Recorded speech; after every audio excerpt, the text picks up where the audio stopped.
Who ready? I'm ready. Well, give me my darn theme music, dear DJ.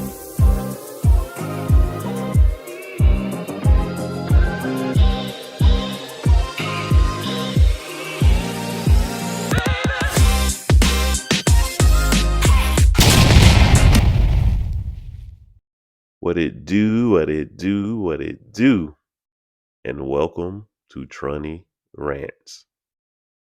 Okay, so there was some big news concerning the future of NILs that came out yesterday from the NCAA president, Charlie Baker. Before we get into that news, for anyone who may not know what NILs are, they are ways for players to get paid while they are playing sports for their school. So, for anyone who may be too young to remember or too old that they forgot, the NCAA was anti NILs for a slew of reasons, but the biggest reason being that they didn't want to get into a pay for play situation with these schools that may have the funds to get the best players to just come and play for them. Keep that last part in mind as we move forward with the story. Here is a quote from Baker yesterday laying out the newly stated proposal, and it reads: Therefore, it is time for us, the NCAA, to offer our own forward looking framework. This framework must sustain the best elements of the student athlete experience for all student athletes, build on the financial and organizational investments that have positively changed the trajectory of women's sports, and enhance the athletic and academic experience for student athletes who attend the highest resource colleges and universities. End quote. Sounds good, right? In hindsight, at least. And while everyone may get fooled into believing that the NCAA is finally becoming progressive, not so fast. What's happening here is the NCAA trying to find a way to be needed by college football. Well, why do I say that? Simple. The NCAA has no bearings on what college football does, as it has simply outgrown them, and they haven't really had anything to do with how college football operates since 1984, when the NCAA and Oklahoma University faced off in the Supreme Court.